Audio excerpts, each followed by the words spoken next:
Hello, everyone! You might know me as the person who made the 2 ungodly long Resident Evil videos. Let's continue that trend, shall we? In the RE8 video, I briefly talked about how they were making DLC and my thoughts and hopes for it, and now it's out! Well, okay, it came out in October, but if you watched my RE7 video, I was having problems with my PS4, and I was really mad at Sony for making a faulty product. Fuck you, Sony, and your stupid consoles. But as I realized a month ago, it wasn't actually my PS4, it was my TV that was broken. Oops. Well, I got a new TV, and now we're in business. I actually played the DLC at Joanna's house, but I like to experience something at least a couple of times before talking about it. And anyways, it would be nice to have some footage where we aren't screaming. But I've played everything at least twice now, and unlocked everything I could, so here we go! Also, I'm a little sick at the moment, so yeah, I'm gonna sound a little bit more nasally, than usual, so sorry. So, this DLC is known as the Winter's Expansion. There are 3 main parts to the Winter's Expansion. A new story, an expansion pack for mercenaries, and a third-person mode for the main game. Let's start with the third-person mode because I'm gonna be honest, I don't really care about this. I have no real opinion about playing in first person versus playing in third person. Makes no difference to me. But I have seen a fair amount of people say that they just can't do first person, so they're excited that they now have an option that'll allow them to play the game. And that's cool. I'm happy for those people. Sucks that they have to spend an extra $20, but if they're okay with that, then whatever. I have to admit that the only reason I was kind of excited for this was because I wanted to see what the cutscenes would look like in third person. Yes, obviously, some of the cutscenes are only as effective as they are because they're in first person, but there are plenty that I can think of that would be really cool in third person. I'd kill to see a cinematic of Heisenberg dangling Ethan over the vent. But no, it just switches into first person when the cutscenes start. Even really short, inconsequential ones, like Rose being fussy or listening to the music box. Now, I'm not in game design, so I'm probably going to be talking out of my ass here, but I don't really see why they couldn't reshoot the cutscenes in third person. The models are already acting everything out. Ethan already has a body. There are already videos where people go out of bounds to watch the cutscenes in third person. And obviously there are still some things that would have to be adjusted or added if the game was in third person, like a head for Ethan. Or also that apparently the murkiness of the water in Moreau's area is just a bunch of filters in front of his face. Or lack of face, I guess. And I am totally willing to admit that there are probably things that would work in first person, but not in third person. I couldn't help but notice, for example, that when Ethan breaks the boards in first person, he uses his hands. But when he breaks them in third person, he uses his feet. But also, man, I don't know. Did the cutscene of Ethan talking to Chris have to be in first person?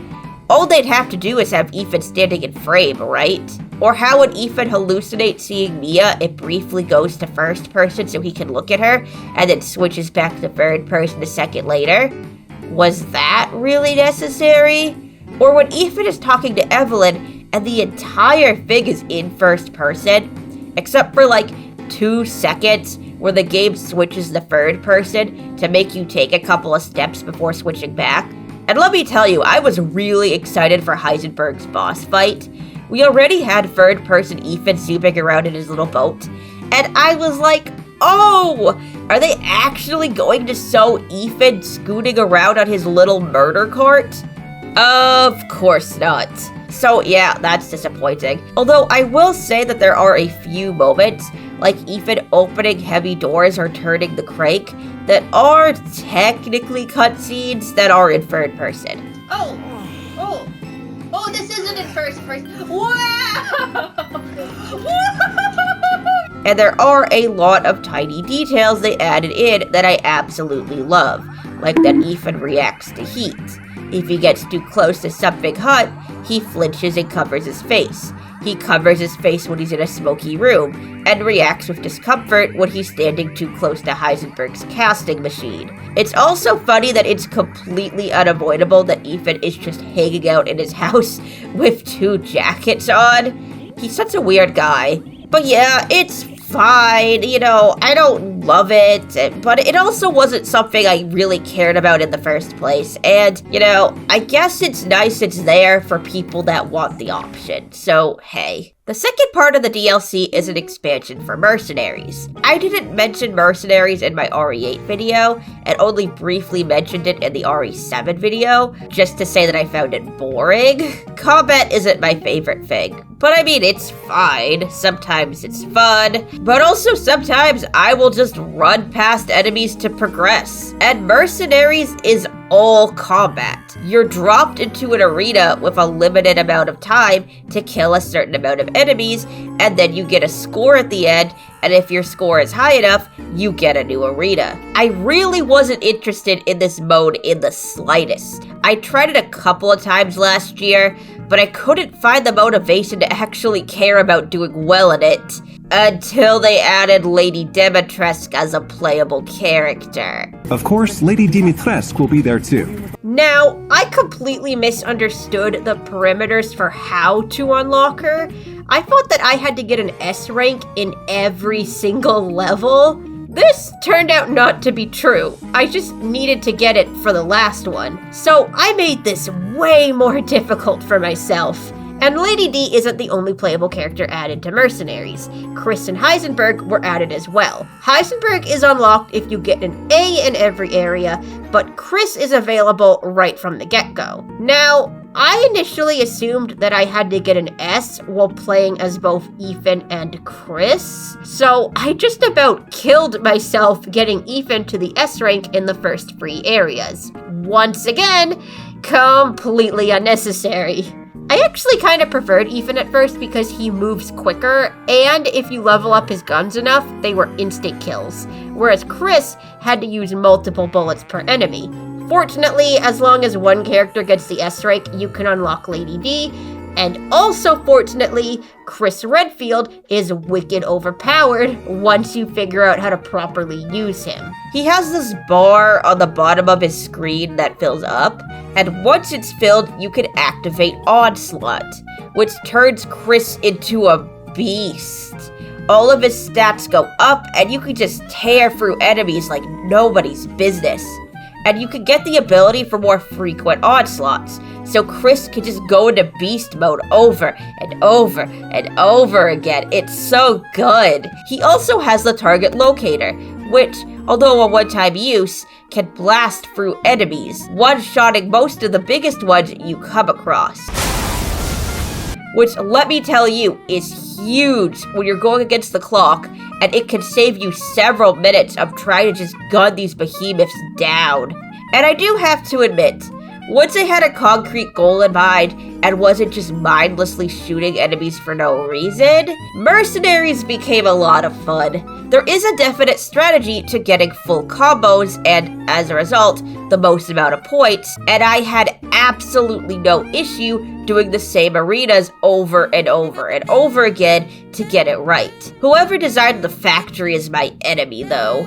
Not just because of the maze-like design of the area, although that sucked too, but just the fact that sometimes enemies don't spawn until you leave a room. I don't know how many times I got to the end and I saw like 62 out of 64 on the screen. Also, these birds are the devil. But otherwise, I liked it a lot, and I felt so proud of myself when I managed to get Heisenberg and Lady D in one swoop. And they are pretty fun to play as.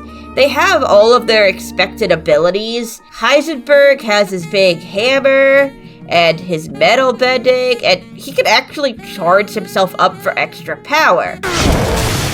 While Lady D has her nails, and her size, and her... Alright. I guess this is, accurate. I mean, when I look down, I see my boobs too, but like, I don't know. Mia doesn't see her boobs when she looks down.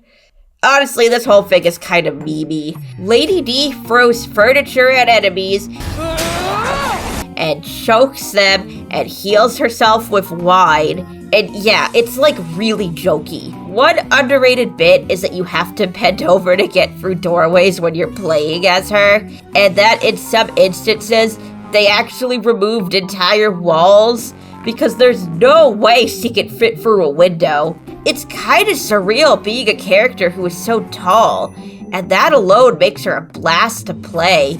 Heisenberg too. I like how he could summon his Soldat to just wreck enemies. And in a similar vein, Lady D can summon her daughters to eat enemies alive in long-distance attacks. Cassette! Do away with them. They're usually just bugs, but sometimes they show up in human form. I'm not sure how that is triggered, but I was always excited to see them. I like having her daughters attack her daughters. And the Soldat attacks Sturm. It honestly feels kinda ghoulishly wrong though for Lady D to be murdering her daughters. Especially since their deaths are what triggered her going on a rampage in the main game. What have you done to my daughter? But like, there's no canonicity in Mercenaries, in case that's not clear. Like, Bela spawns outside despite the cold killing her in the game. It's just some weird other dimension where you could slaughter monsters to your heart's content. My favorite part is probably that Lady D just sounds like she's having so much fun. She's literally cackling the entire time.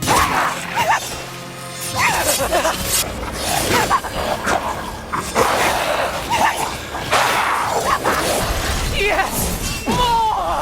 I love this woman so much. I do wish they could have included all the lords, you know? Like, Donna and Moreau are represented. Like, you do fight both of them in what essentially are toned down versions of their boss fights, but they aren't playable characters. I would absolutely love for Donna to be playable, and that she could chuck Angie at people, and maybe make enemies hallucinate. You know, that could be fun. Moreau's kinda weird because his main thing is like crying and puking. And I don't think anyone would like that. But still, it's very clear to me that the reason Lady D and Heisenberg were included in Mercenaries is because they're fan favorites. But I mean, this isn't what we were asking for when we said that we wanted more Lady D and Heisenberg content. Back when I made the RE8 video, I really did think that the recently announced DLC would be about the four lords. The lords definitely stole the show, despite their limited screen time, and all four have very distinct personalities and backstories. Donna especially, I really wanted to see explored. Poor girl only showed up for like 10 seconds for the whole game. Not to mention that Lady D was probably the biggest meme to come out of 2021. But even aside from all that, the DLC for 7 was focused around the Baker family. The lost footage each spotlighted one family member, and of Zoe, so what happened to Zoe with Jack as a villain, Lucas was the villain and not a hero. Even the little jokey ones heavily feature Jack and Marguerite. And that makes sense. The Baker family was, by and large, the most memorable as well as the most marketable part of that game. So of course, any extra content would feature them. And I thought it would be the same with 8. But what I failed to take into account was that 8 is much more story-based than 7. I mean, 7 has plot points and twists, but the main thing going on is a guy with no personality saving his wife. I mean, I guess they could have built more on Mia's backstory. You know, like, a lot of things are alluded to her, but, like, not shown. But yeah, otherwise, like, the colorful, memorable villains with a tragic backstory was the very clear choice when it came to developing extra content. 8, on the other hand, features the same guy with no personality saving his infant daughter, except now there are themes about parenthood and sacrifice and doing everything you can to save your children, and it ends with the main character sacrificing himself, and we see his daughter as a teen visiting his grave before it's revealed that she's an agent, and she rides away into the sunset to go on an adventure with someone approaching the car as she gets close. In hindsight, yeah, it should have been obvious that the DLC would focus on her. In my defense, though, I really thought that this was building up for a sequel. Like, okay, I'm still not a Resident Evil expert, but I've played a good chunk of the main games now, and I did notice that there are distinct eras, like the first 3 are about Umbrella and Stars and Raccoon City, and they are horror experiences with most of the smaller enemies being more traditional zombies. And then the next 3 are weird experimental games.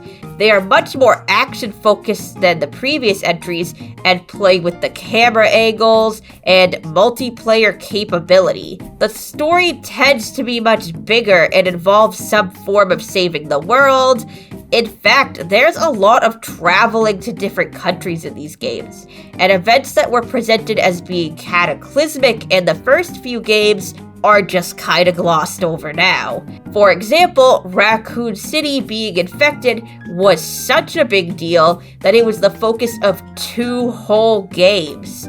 However, when another city is infected in Resident Evil 6, it's basically just a footnote and no one really seems to care. And now we're in the Ethan Winters era, categorized mostly by the first-person view, a more supernatural and fantastical feel, a focus on mold, right? Like there's more mold than viruses, as well as smaller, more contained stories, with Ethan's only motivation being to save his family and nothing else. Actually, there is a huge emphasis on family in these games. Ethan is also very much the focus, with legacy characters either being sidelined or just mentioned as an Easter egg. I genuinely kind of figured that we'd get one more Ethan Winters game to fit in with a pattern of 3 per era, and then they'd move on to something else. But before the DLC was released, it was revealed that it would be the finale for the Winters family. And I won't lie and say I'm not at least a little disappointed. The idea of having Rose or Mia be the focus of Resident Evil 9 was really appealing to me. I was really attached to the idea of an older Jill Valentine training Rose, or Mia finally getting some kind of a redemption arc. So it sucks that their story is being cut off here. And that's not even to mention my disappointment at the Lords getting the shaft. I mean, there is so much that they could do with the Lords. Their story goes back decades. There's so much to explore. And people really did want that alternate ending where Ethan and Heisenberg team up and maybe fall in love. I like you. But this is what we got. And it's not going to do any good lingering on what could have been. This is what we have to talk about, so let's talk about it. So the story here takes place sometime before the epilogue we see at the end of 8. Rose is a lonely teenager now being raised by Chris, who apparently wants her to become an agent. However, Rose just really wants to get rid of her powers. She's being bullied at school for being a freaky mold child and just desperately wants a normal life. One day, some guy who works for Chris, named Kay, tells her about some purifying crystal that can remove powers, and Rose can find it by going into the Megamycete and exploring the creepy mold afterlife. There, she's pretty much immediately met with copies of herself. Who are you? I'm Rose. As well as horrifying face-sucky monsters that hunt them down and kill them. And after escaping, she finds herself in a copy of Demetres Castle, being led around by a mysterious guardian angel known only as Michael, who is trying to help her unlock the crystal, which is locked up in a cage in the main hall. And here's another disappointment as a Lady D fan. A huge chunk of this game takes place in Lady D's castle, but neither Lady D nor her daughters are here, or even represented. Like their portraits and most of the things that were left around the castle to give them character have been removed. And I have mixed feelings about this. I mean, this isn't actually the castle, right? It's just a collection of memories of the castle that some other entities have decided to make their home. And there's a copy of Donna's house later, and I genuinely do not have any issues with that. I'm going to get more into this later, but there are so many interesting references to Donna and Angie and the ordeal that Ethan went through in that part of the game, whereas in the castle, there's just nothing. I guess there's a reference to Ethan running around and collecting the masks, which I guess is kinda neat, and maybe it's supposed to be free masks, like the free daughters? But otherwise, they could have just had this part be in the regular village or the factory, and I don't think it would have changed much. In fact, there's actually more references to Heisenberg than Lady D in the castle. Basically, there's this evil version of the Duke who was putting Rose into battle royales. Let the show begin! And taunting her through the TV. What a shame. Which are things that Heisenberg did. And now let the games begin! Cool your jets. So this character is like a weird Duke Heisenberg hybrid. And that again makes sense considering that this is based all off of memories. And as it's later revealed, this character was created within the Megamycete, so he's based off of memories of a few different people. And this would be fine if the castle was at all different or changed in order to suit the needs of the story. Like, the idea of a castle factory hybrid, I don't know, that sounds kind of interesting. But honestly, it's pretty much just the castle again. There are some differences in aesthetics now, like there's this honestly really unsettling hallway where Rose comes across a bunch of copies that have been turned into art pieces, and the statues puzzle now feature the corpses of some of these copies. As far as horror goes, I will say that the idea of walking down a hall and seeing your own corpse posed for art half a dozen times is definitely a horrifying concept. There is more of a hunting theme going on here, like the copies are being hung up like trophies, the monsters are called hounds, and Rose and her copies are called rabbits. Oh, now we have a new little rabbit to pursue. This puzzle with the paintings where you pair the predator with their prey. There's like bearskin rugs I'm pretty sure weren't here before. But other than that, it's mostly just the same rooms again, except with goop and corpses. It's like they just took the castle and painted it a slightly different shade of gold, and then called it a new experience. And it can be kind of a slog to get through. Rose moves so slow. I see people complaining about that a lot, that she's slow and she sucks at shooting. Her speed does make this whole part way more tedious. I mean, the castle is absolutely huge, and she moves through it at a snail's pace. But I also get it. She's a teenage girl with no training. Of course she isn't going to be as skilled or agile as Ethan. Not to mention that this is essentially supposed to be a dreamlike world. And, like, have you ever tried to run in a nightmare? It feels like you're swimming in molasses. So, as annoying as her running speed is, it does also feel right for the situation. And for as tedious as this is, it's at least not boring. I like the enemy designs. The sucky monsters are creepy, and it's uncomfortable watching Rose's face be sucked on. She really sounds like she's in distress, and I always feel really bad whenever I mess up and this happens. I also love their sound design. They sound like, glitchy whales? If that makes sense.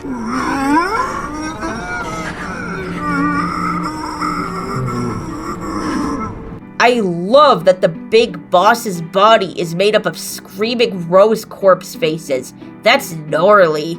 I really like the introduction of Rose's power. Basically, Michael leads Rose to a flask that triggers more of her powers. I feel different somehow. And throughout the castle, as well as the rest of the game, she finds several more that gives her new abilities, such as calcifying slime mold and stunning enemies.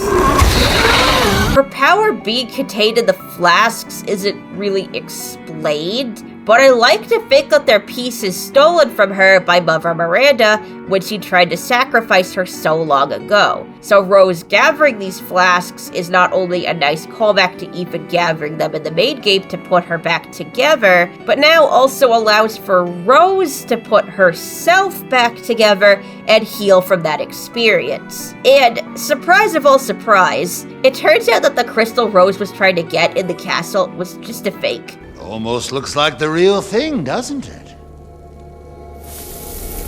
What? And in an attempt to escape, Michael tells her to jump into a dark pit. She ends up going deeper into the Megamycete and waking up in Donna's area, with her connection to Michael severed completely.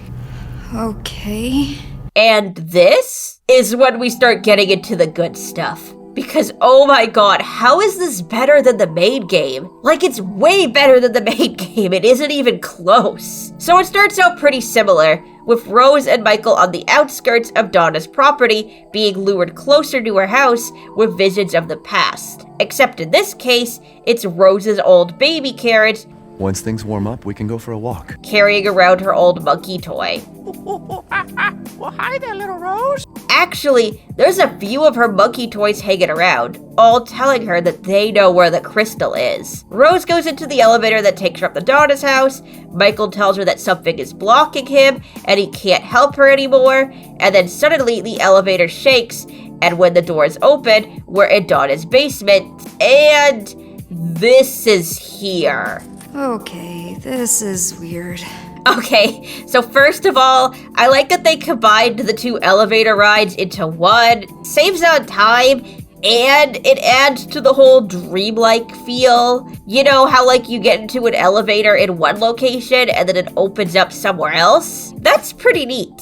2, holy shit, I wish I didn't lose the footage of us reacting to this. I literally laughed my ass off for several minutes straight when I saw the monkeys. Like, oh my god, it looks like the Welcome Leon setup. 2 genders. But also, it's like weirdly kind of intimidating. Not really in a scary way, but in a, oh my god, this is about to be some weird shit, isn't it kind of way. And oh boy, buckle up, we're about to go on a ride. So, while in the main game, Donna's house amplified Ethan's fears about something being wrong with Rose, in the DLC, Donna's house actually shows us the consequences of Rose's unusual powers in her day-to-day life. It turns out as a child, she had a hard time controlling them, and white mold would come out of her hands when she was nervous. This got her in trouble with her teacher, and also made it impossible for her to make friends. Even worse, she got bullied pretty badly by her peers. This is important because from the trailer and the little bit we heard before, oh my god, Rose is so weird. Yeah, it's like she sees things that aren't there. Creepy. it just seemed like it was a pack of mean girls that would make fun of her. That group of mean girls still hassling you? You mean, are they still treating me like a freak? Which is sucky, don't get me wrong. But it's also kind of a trope, right? Like, the weird girl wants to be normal because the popular girls are mean to her. And considering this is Rose's entire motivation for going after the crystal, it does seem kind of weak and cliche. But this section shows that Rose isn't just a girl who wants to be normal. This is a girl who genuinely just wants to have human connections. She had been begging to go to school for years, and when she is finally allowed to, she is vehemently rejected and humiliated at every turn because of something that is out of her control. It isn't just some popular girls making snide remarks.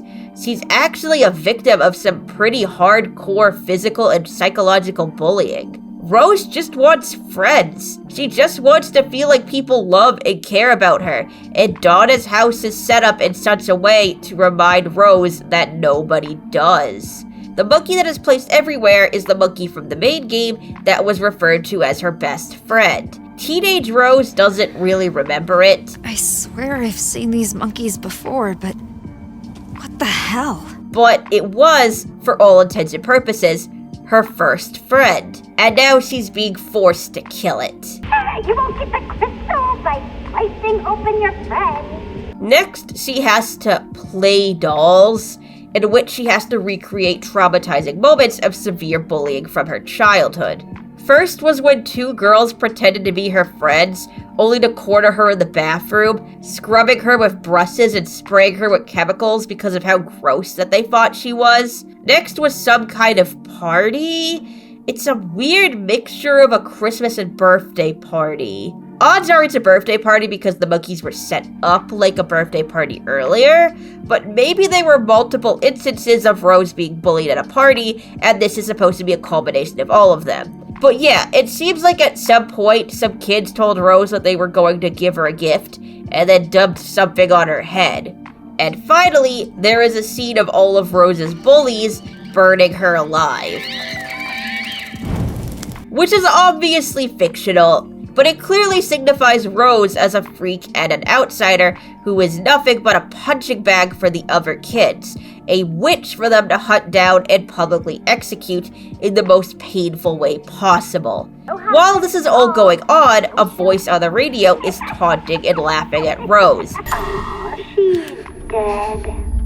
So sad. Which is reminiscent of Angie speaking to Ethan over the radio, I've been waiting for so long. and then playing Mia's voice to mock him about something being off about his daughter.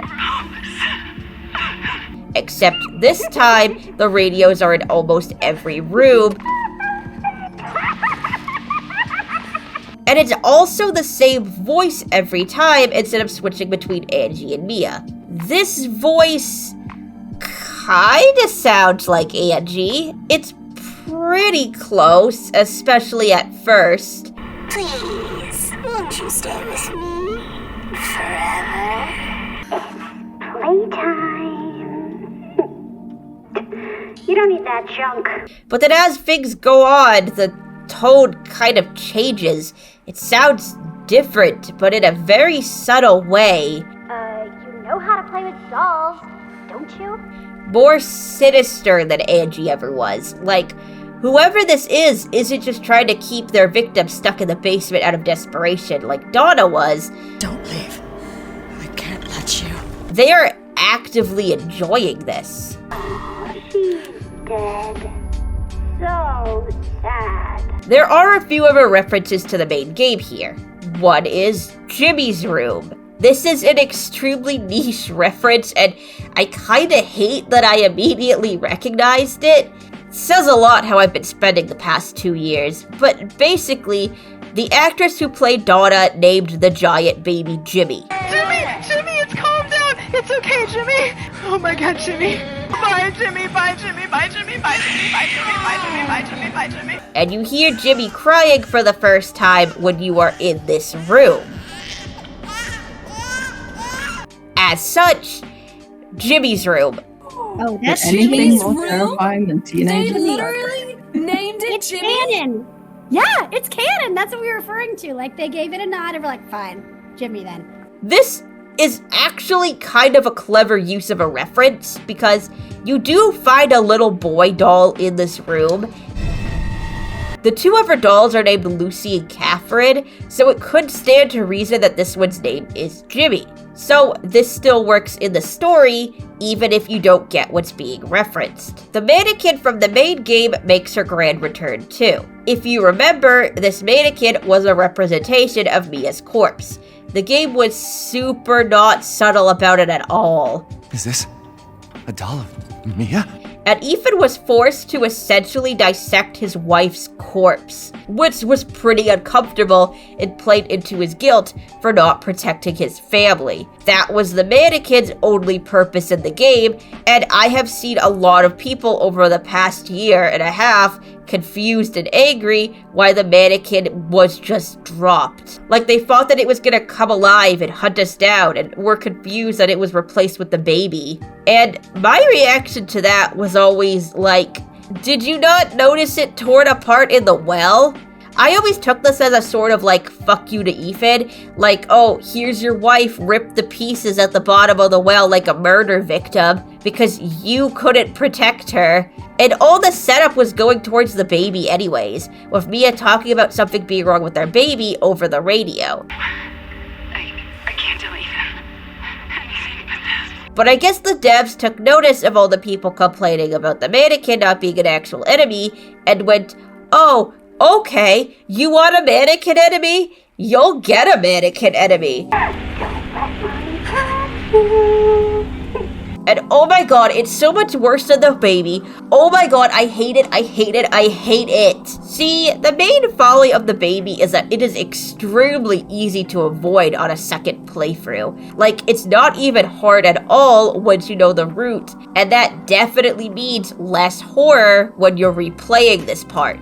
But this thing is a nightmare. It appears around the house as you're setting up the scenes, and they do a good job at placing it, putting it in the ideal spots to startle you as you're running back and forth trying to do all the tasks. Rose is interesting in that she definitely puts up a front. She sounds more annoyed than anything by the doll setups reminding her of her childhood trauma. Yeah, I get it. Fuck you. But from her heavy breathing, you can tell that she's scared. And every so often, she lets that fear slip out. My favorite is probably later on, when the mannequin kicks in the bedroom door. Jesus Christ! That is exactly how I would react. And yes, it moves. The voice on the radio tells you to go up to the elevator and meet them so that they can get you the crystal. Fine, I'll help you out. Just take the elevator to me. In order to get the elevator working, you have to get the fuse from downstairs.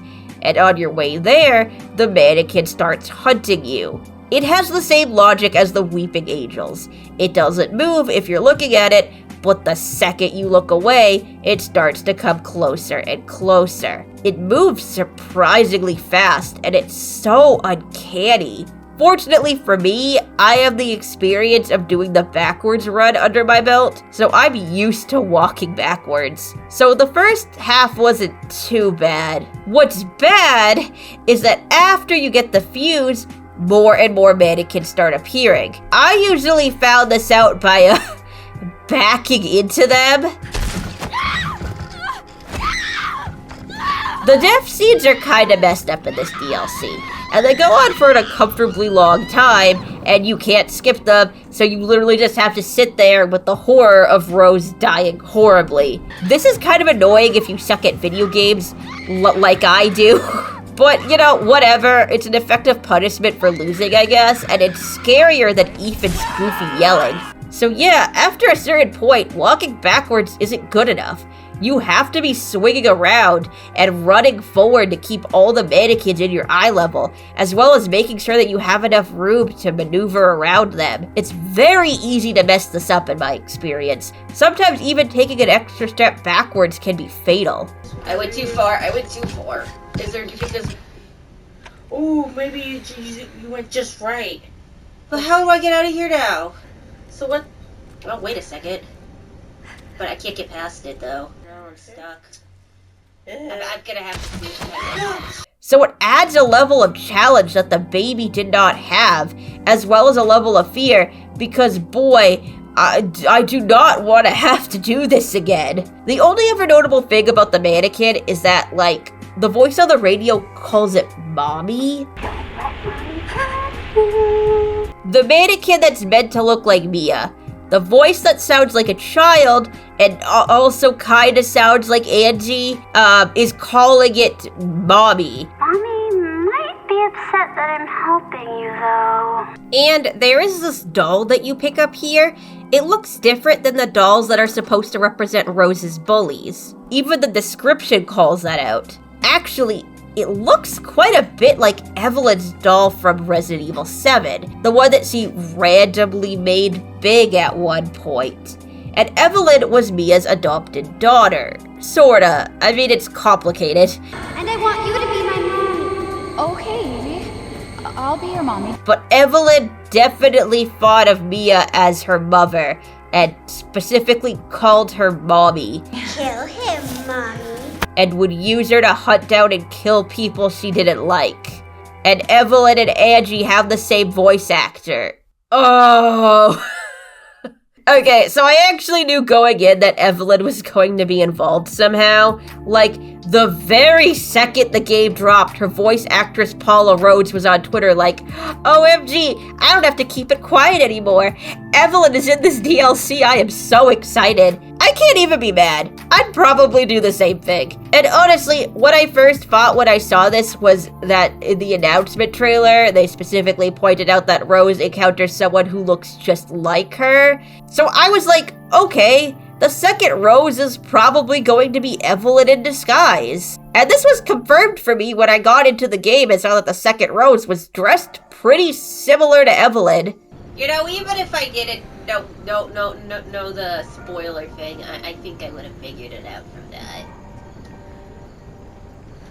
Because I can't help but notice what she was wearing.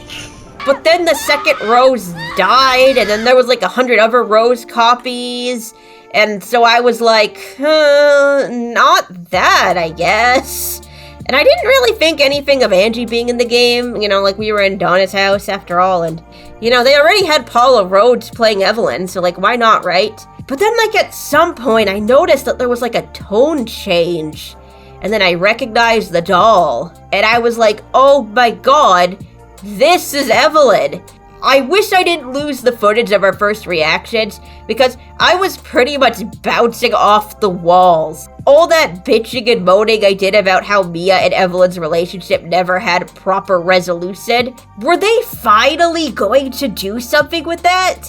And I just want to stop for a minute and just gush about how clever this twist was. That they used the fact the same actress played both of these characters to their advantage. Because of course, you would just assume that this high-pitched, childish voice was Angie, especially since she was reading the lines in a jovial, teasing way. But then when she completely changes the way that she's reading them, it's very clear that something is different, but it's still very subtle. I love that. I love it so much. Paula Rhodes is insanely talented, and huge kudos to whoever made the connection and decided to put Evelyn into Donna's house.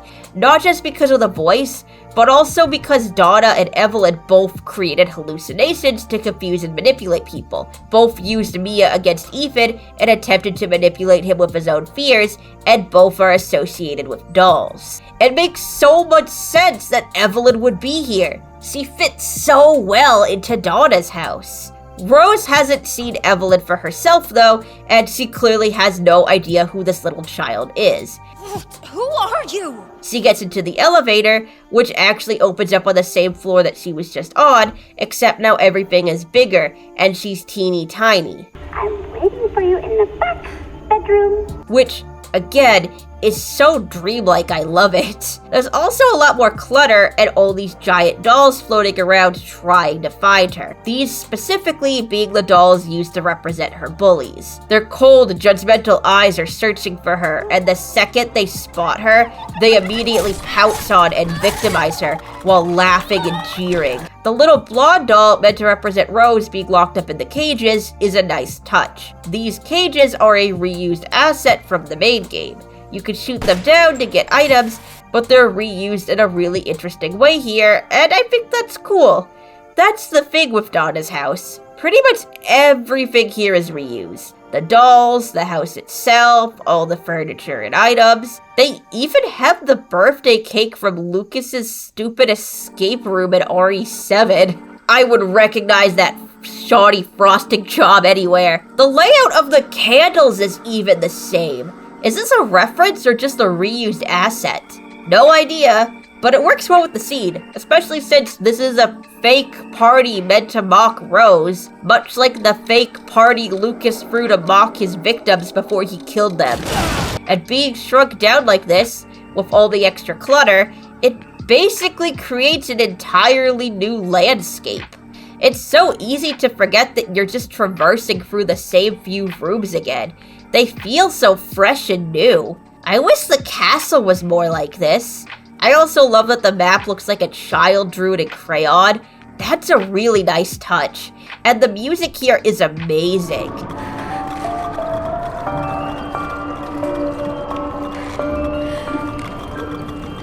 I really wish music was more prominent in these games. I know the original Resident Evil games utilize music pretty well, but the Ethan Winters games definitely don't. The Marguerite fight had some excellent sound design, but I can't recall a single other song in these games except for Aunt Rhody and the credits from 8. And that's too bad because, God, the atmosphere here is so good. It's so creepy, especially with these floating dolls with their headlight eyes flashing around looking for you in the dark. I am extremely bad at this part. I got caught constantly. And I can't speak for the harder difficulties, but at least on casual, it's not an instant death like with the mannequins. You know, like, you can take a few good hits. I like the puzzle aspect where you have to sneak around to calcify the molds to not only get through, but also distract the dolls. Also, the giant mannequin shows up and ugh, I hate it, I hate it, I hate it. Getting to the end of this just rewards us with a trap. No one likes Rose because she's a freak.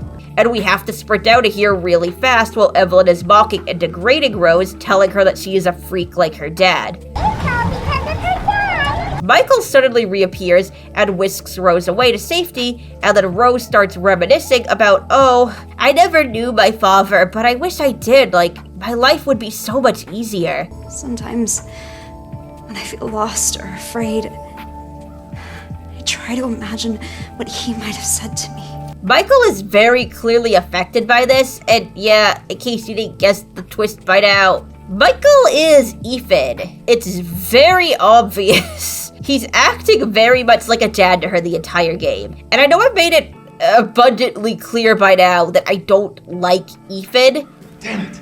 But he's kind of adorable here. He's obviously very worried about Rose the entire time and keeps begging her to stop and go home. But when she stresses how important getting rid of her powers is to her, he agrees to support her. He saves her life several times, encourages her and tells her how good of a job she's doing, provides her with a weapon, and then teaches her how to use both the weapon and her powers. Which, yeah, it's like the most obvious tutorial possible, but like, it's kinda cute. Just as dad teaching his teenage daughter how to defend herself. He gives her bullets and heals while in the castle, and probably the cutest thing to me is that when Rose gets to a safe place, he tells her to rest. That was the moment I decided that this 100% had to be Ethan, and we were throwing around some other theories too, like maybe it's Miranda trying to parent Rose, and like Miranda and Michael both start with an M, so hey. But Miranda is way too possessive to tell Rose to leave, and I never once thought that this was going to be like a villainous reveal either, because why would a villain tell her to leave? And I don't even know who else would really be an option. So yeah, it's an obvious twist, but it's also a satisfying one. It feels right for the story. Ethan whisks Rose into the house that she lived in as a baby, and on the items Michael has lit up, we hear Ethan's thoughts. Rose is such a picky eater. All she ever wants is fruit puree. That's not what he said about that in the game. He was like, oh, we just make our own, we don't even use this stuff. Mia makes everything by hand, so this stuff keeps piling up. What is this inconsistency? Rose finds a letter Ethan wrote for her 6-month birthday, where he's like sobbing. I'll hug you tight when you're troubled or worried, and tell you that everything's gonna be alright. Rose is absolutely touched by this display of raw love and devotion shown to her by the father that she never knew. But then Evelyn shows up, and once again, she starts stressing that no one loves Rose. No one loves you. And also, that she doesn't have the crystal, and this was all a trap to torture Rose. That thing you're looking for isn't here.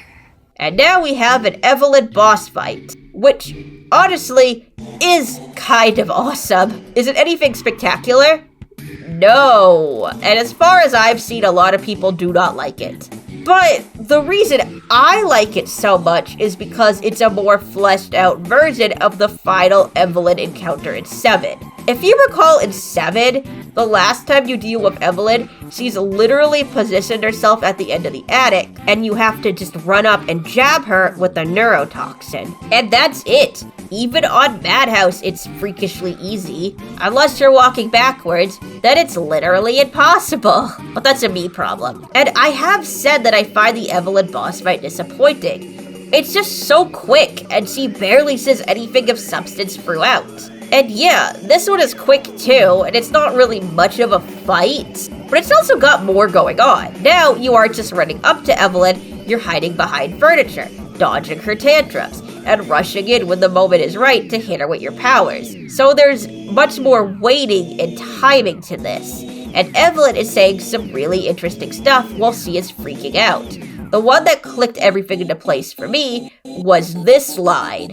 Died? You were supposed to be a family! This goes along with a line that she says right before this fight. They were supposed to die and join me here! And oh my god, that explains so much. First of all, there is a tragedy to this. Despite Mia openly rejecting Evelyn, We can't be a family.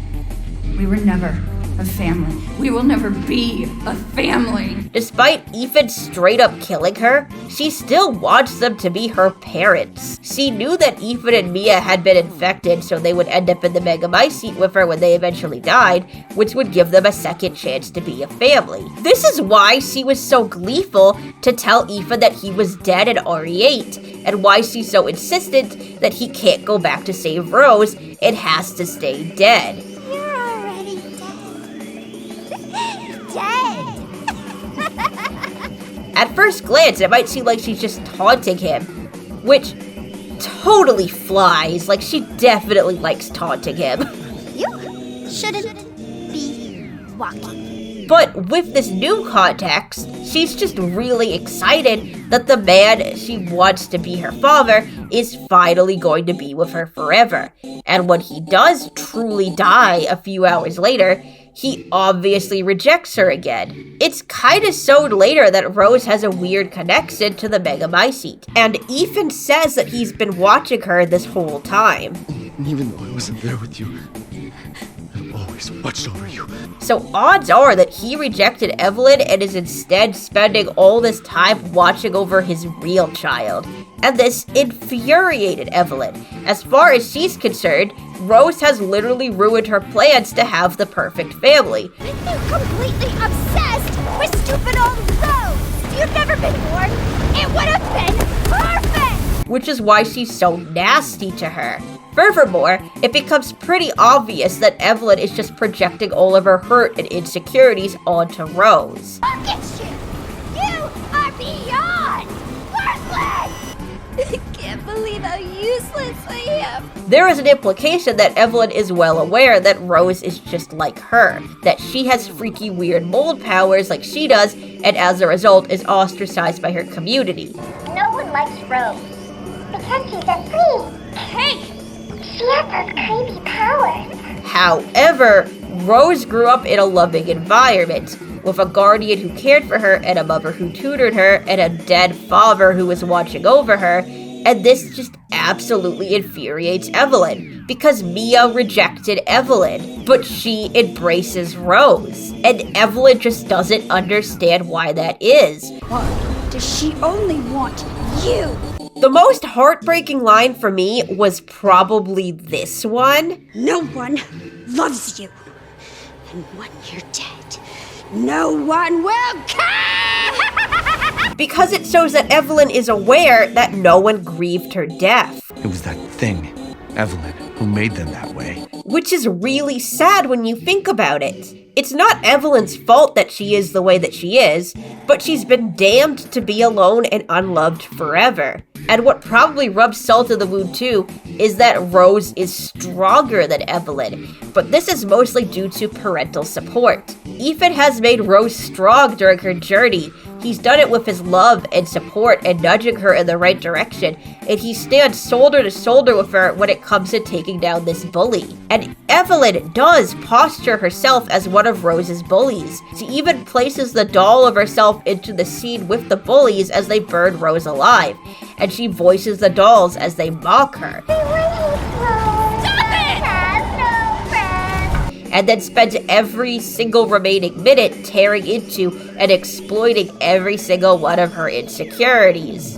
But now that Ethan is here, he gives Rose the strength to finally stand up for herself against her bully. And she does. Evelyn is defeated, and she sits there sobbing on the floor, once again crying that nobody likes her. No wonder no one loves me.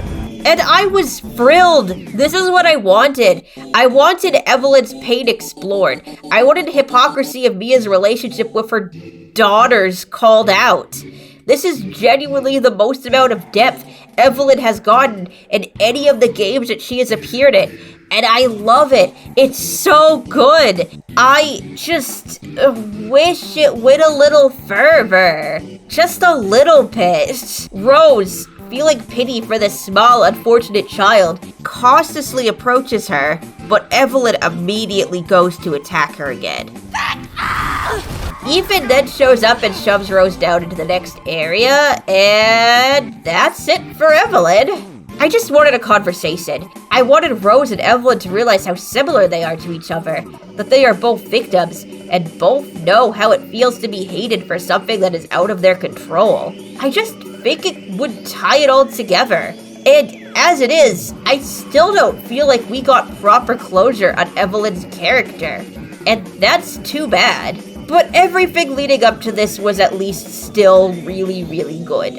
I don't think I could sing the praises of this section anymore if I tried. Evelyn has been bumped up way higher on my favorite characters ranking, and I can confidently say that this one short section is probably my favorite part of Resident Evil Village. Not just the DLC, the entire game. But yeah, this unfortunately concludes the high point of the DLC. The rest is fine. It's like how I feel about the castle. It's fine. Rose wakes up in the village alone, Michael is not with her, and she slowly pieces together that Michael is actually her father, Ethan. And boy, you can see the gears turning in there. That voice. My dad's voice. Is Michael my dad? She starts shambling her way to the village. The enemies we encounter here are honestly pretty creepy. They're zombified versions of the Rose copies. We have time for this! I dig it. And there's a normal Rose walking just ahead of us, laughing softly, leading us on the same route Chris went on during his section, meaning that we just skipped over Moreau and Heisenberg's areas. I wonder if, like how in Mercenaries, how they clearly chose the most popular characters to make playable, if they chose the two most popular locations to reuse. Maybe not. Kinda glad I don't have to do the factory though. We hop down into the pit and find a sort of recreation of Miranda's lab. Oh, so Miranda's in this game. And they did the exact same thing they did in the main game, where they literally just slap her in at the very end and explain every single part of her plan right before we fight her. Great. That's actually really disappointing, considering how many things that were forgotten or underdeveloped were expanded on in the last section. I really want to like Miranda. She's designed and performed really well. And my god, if she isn't the most dedicated mother I've ever seen, not even death can stop her from trying to resurrect her child. But how am I supposed to get any character from her if we only ever learn anything about her from last-minute exposition dumps? Turns out that she made the evil Duke, and also she's been creating all the Rose copies, which we actually see. It kind of reminds me of Resident Evil 6. Probably not related, just an observation.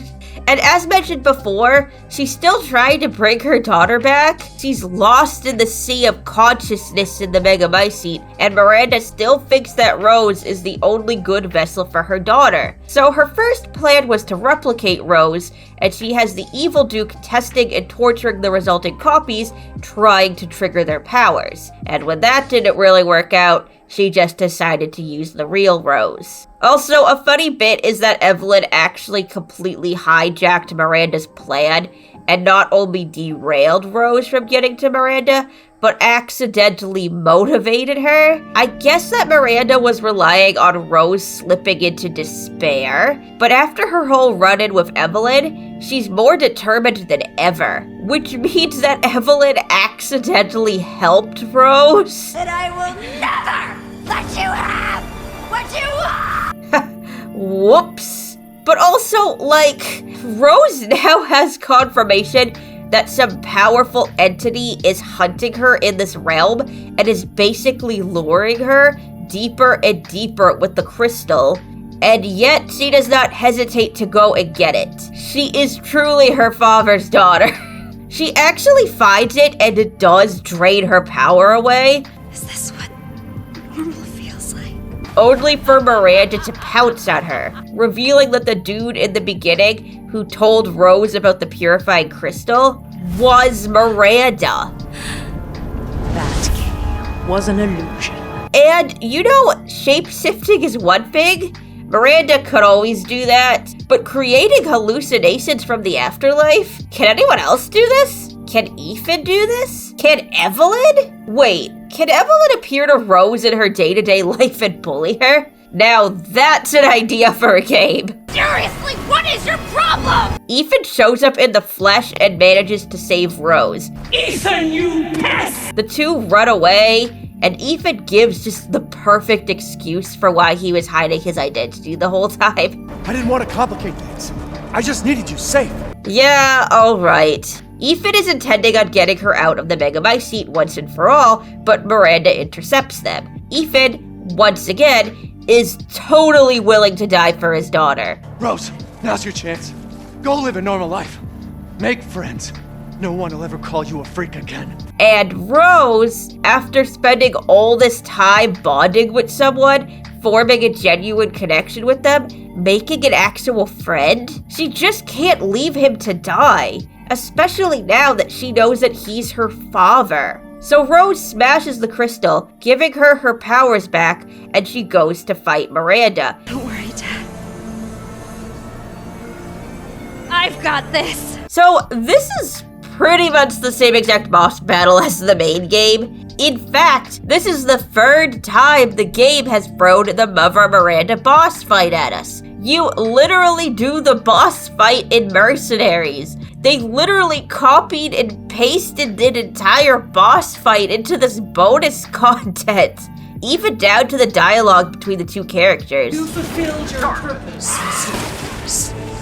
You disposed of my false children and awakened the glorious ladies. Why the hell can't you realize Rose is my goddamn kid, not yours? Granted, doing that fight as any of the other characters does get you new dialogue. Lady D's is honestly pretty funny. She's mad that Miranda didn't give her special treatment. Why do you treat me the same as them? Heisenberg's is disappointing. He actually did want to kill Miranda in the main game. Together, we go save Rose, and we can use her to grind Miranda into paste. This'll be my warm-up before I kill them. So I was expecting him to be cackling with joy or airing all of his grievances with her.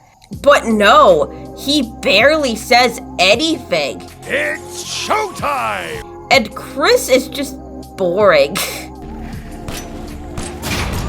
And now, we get the battle again in this DLC.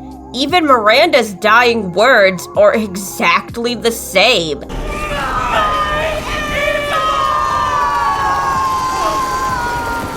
Ugh. Add Miranda to the list of female characters who they just refuse to do anything interesting with. This time, though, there is a much bigger emphasis on Rose's powers than there is on guns and bombs. Rose can use her powers to attack, and she could use them to capture the attacks that Miranda throws at her and charge herself up. My power now! Which I love.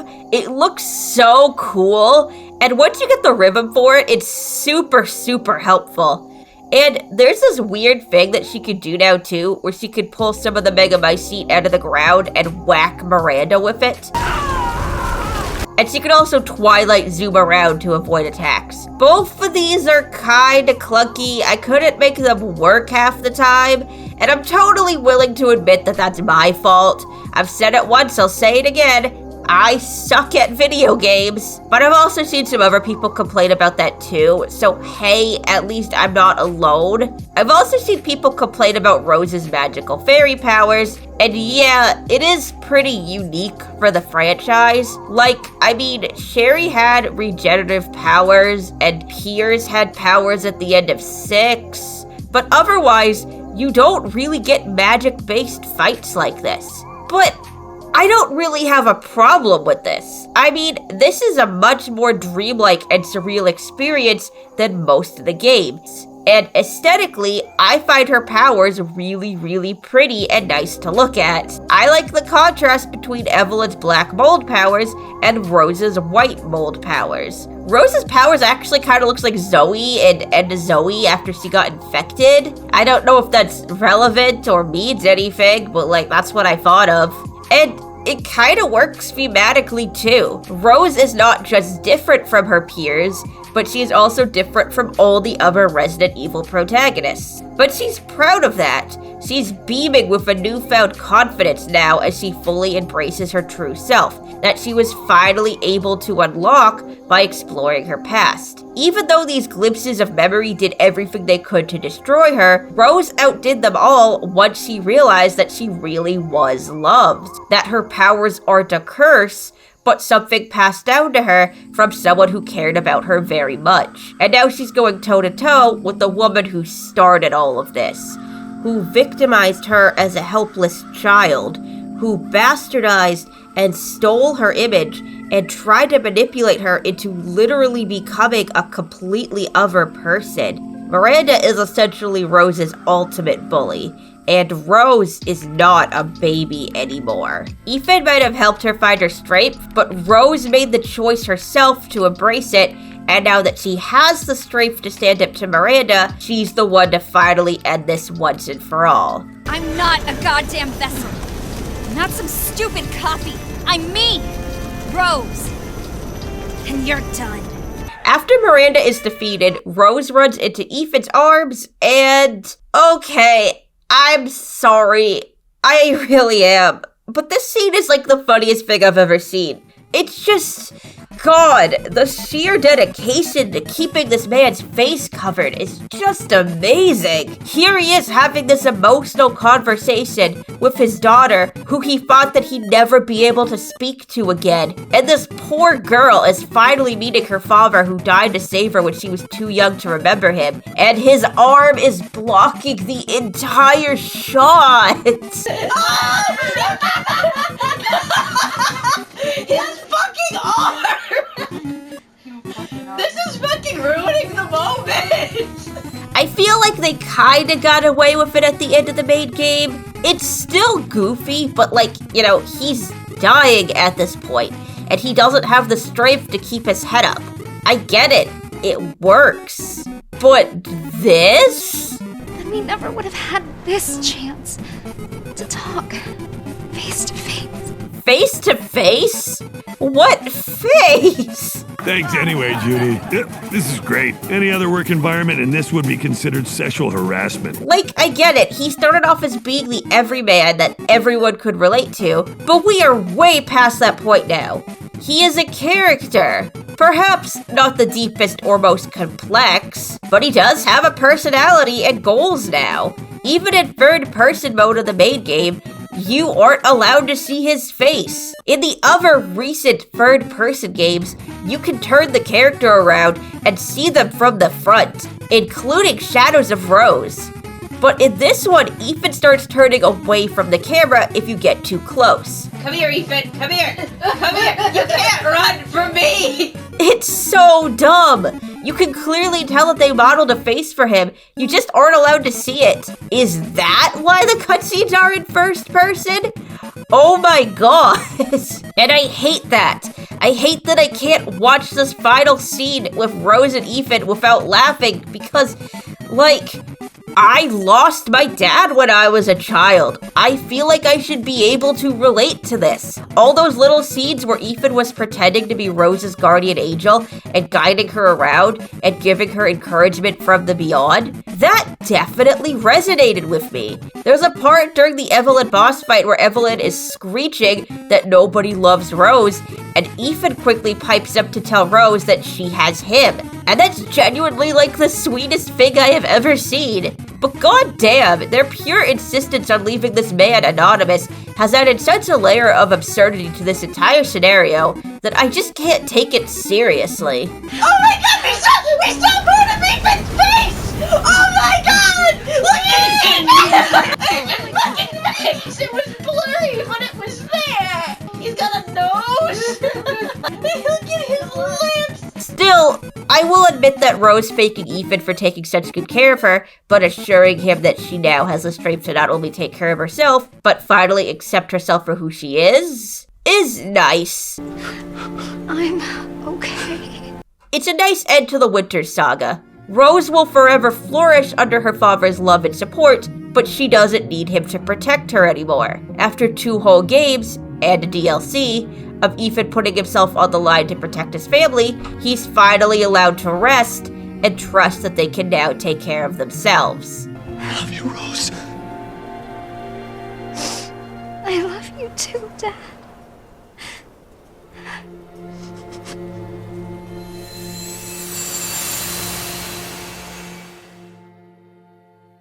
Except... Okay, first of all, this DLC takes place before the final epilogue in 8. We even see it again at the end of this one. Literally, they copy and paste the same cutscene, which I don't love, but at least we have some new context for it. Rose having her dad's ring and being proud to be compared to him. You're a lot like him, you know.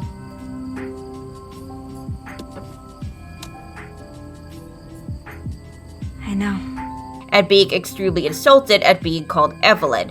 Don't you ever call me that again. Because we know now that she's met both her dad and Evelyn. The DLC also offers an explanation for why Ethan is here. Yeah, so, there's this dude at the very, very end of this cutscene who approaches the car, and apparently if you zoom all the way in, it's Ethan. And people were really baffled by this because, like, he's dead?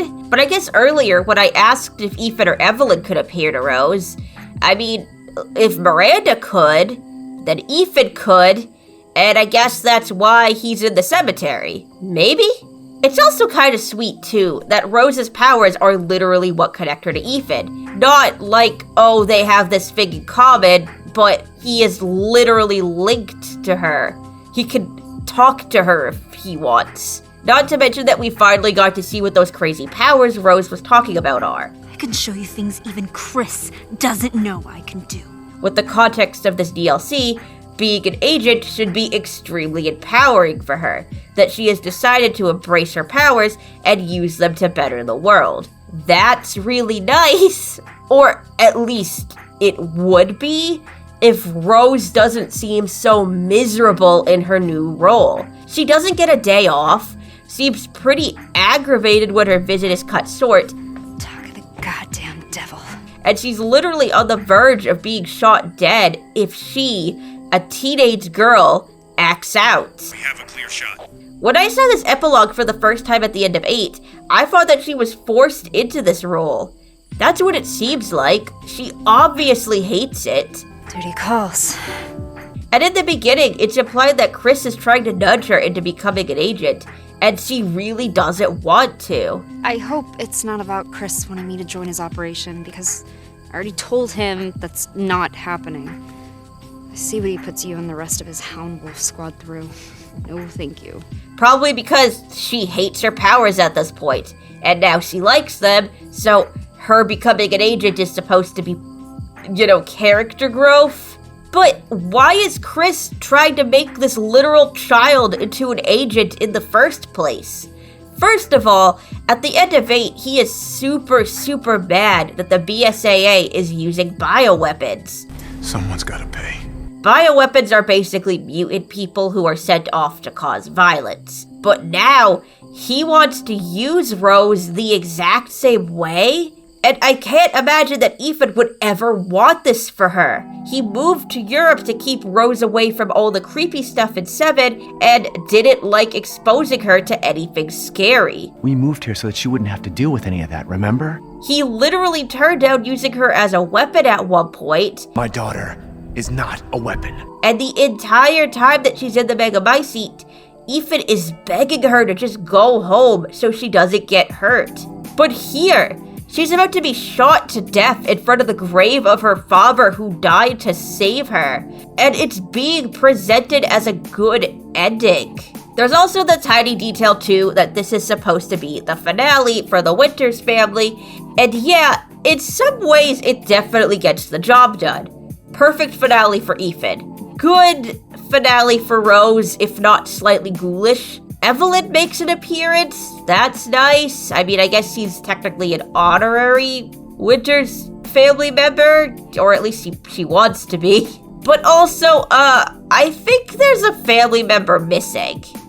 You know, Mia, Rose's mother, Ethan's wife. She's not here. How can this be the finale of the Winters family if a third of the Winters family is missing? And yeah, we have to talk about Mia, because, as I keep pointing out in every single video, they gave her the shaft. They keep giving her the shaft. I already gave my whole spiel on why Mia deserved to be the main character of 8. I'm not going to repeat myself, especially since they did do some of the things I wanted them to do in this DLC, which is great. But also, Mia wasn't there for it. Mia was the one who rejected Evelyn. She was the one who let her get out of hand. Pretty much everything that has happened the past 2 games is at least somewhat related to Mia. But she's gotten very little screen time, simply being relegated to a scared woman in a cage while her husband got to run around being a badass. She never got her time to shine. She never got to redeem herself. And that redemption is very much needed since, again, she caused pretty much all of this to happen. But instead, Ethan is the one to clean everything up, the one who gets to save the day. Mia never got the chance to do anything, and now she never will. And one of the most tragic parts of all this is that Mia never even got to raise her daughter. It was revealed before the DLC was released that Chris took custody of Rose shortly after the events of 8, and Rose grew up not knowing either of her parents. Now, in the DLC itself, it actually shows that Rose had a relationship with her mother, at least up until elementary school age, and that Mia had tutored her. But then when Rose is wandering around her old childhood home, she thinks to herself that she hasn't seen Mia in years. I haven't seen Mom in ages. And there's just a genuine tragedy to that. You can see at the end of 8, even as Ethan is dying, he is trying so hard to stay there for his daughter. At this point, he believes Mia to be dead, and there seems to be some instinct to stay alive so that someone is there to take care of Rose. But then Chris tells Ethan that Mia is alive. She's alive, you hear me? Alive.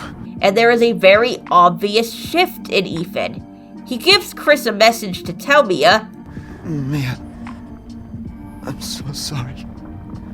I love you. Keep Rose safe. Hey, you tell yourself. He wraps Rose up in his death jacket, and then he willingly hobbles off to go blow up the Megamai seat. He doesn't decide to accept his death until he learned that Rose's mother was still there to take care of her. So what a gut punch it is that Mia doesn't get to raise her daughter. Not only has she lost everything in her life, but everything that Ethan has died for has honestly fallen apart. Mia didn't get to raise Rose, and Rose has grown up without her parents, feeling isolated and unloved, and when she finally grows into her own, she runs off to be an agent who is on the verge of being shot down every time she misbehaves. It's just kinda sad when you think about it. And I know some people might be thinking, well, wait a second. Mia was represented in this DLC, right? Those mannequins are supposed to be her. It represented her in 8, and Evelyn calls them mommy. So they're obviously supposed to be Mia in this DLC too.